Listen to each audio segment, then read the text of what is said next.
ایک دلیل وہ یہ دے گئے ہیں کہ دیکھیں جی یہ جیسے آپ نے بکرا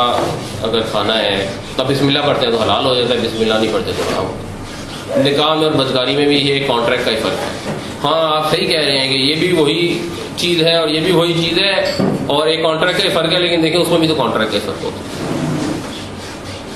تو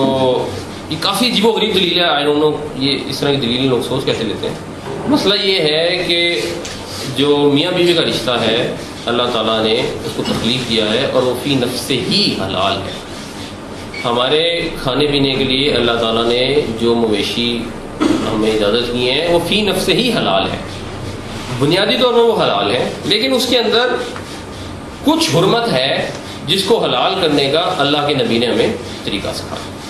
کہ آپ نے اگر گوشت کھانا ہے تو آپ نے اللہ کا نام پکارنا ہے ذبح کرتے وقت، آپ نے اس کا جو بہنے والا خون ہے اس سارے خون کو بہانا ہے جو بہایا جا سکتا ہے تو وہ حلال ہے، لیکن فی نفس سے ہی وہ مباح اور حلال چیز ہے۔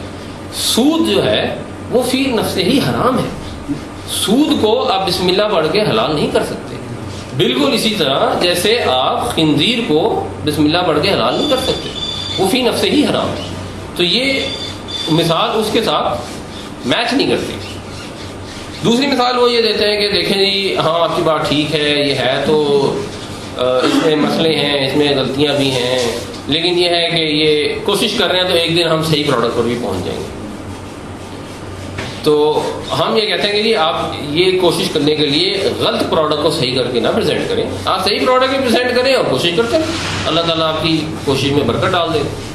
یہ تو کوئی طریقہ نہیں ہے کہ آپ یعنی اس کی مثال ایک کروڈ سی ایگزامپل میں دیتا ہوں کہ ہمارے پڑوسی ملک میں کوئی 70-80 کروڑ لوگ ہیں جو اللہ کی عبادت نہیں کرتے اور بتوں کی پوجا کرتے ہیں، اور ہمارے یہاں کوئی شخص سوچے کہ اچھا جی ان کو اللہ کی عبادت پر لانا ہے تو ان کو پہلے اس چیز پہ منانا چاہیے کہ ایک خدا ہے، تو ابھی بتوں کی پوجا یہ کرتے ہیں تو اس کو ابھی ایک دفعہ جانے دیتے ہیں کہ ہاں دنیا کام چلتا رہے، ان کا دل لگا رہتا لگا رہے، ان کو ابھی یہ سمجھ نہیں آئے گی کہ خدا کا بت ہی نہ ہو، تو نعوذ باللہ ہم ایک خدا کا بت بنا دیتے ہیں، ان کو کہتے ہیں اس کی پوجا کر لو لیکن ہے اور ہم کہیں یہ ایک اسٹیپ ہے ٹورڈز دی رائٹ ڈائریکشن، تو یہ اسٹیپ نہیں ہے ٹورڈز دی رائٹ ڈائریکشن، یہ ایک بہت بڑا گناہ ہے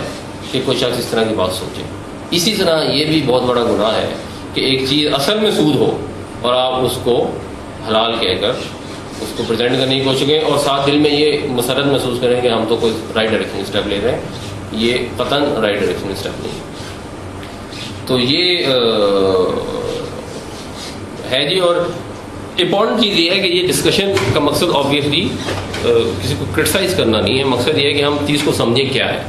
آرگومنٹ جو بھی میں نے پیش کیے ان میں کمزوری بھی ہو سکتی ہے، وہ غلط بھی ہو سکتے ہیں، ان کی بات اگر انہوں نے بھی ریسرچ کی ہے تو اس میں بھی بدن ہو سکتا ہے، صحیح ہو سکتی ہے۔ اللہ تعالیٰ سے دعا یہ کرنی چاہیے کہ ہمیں اللہم ارنا الحق حقا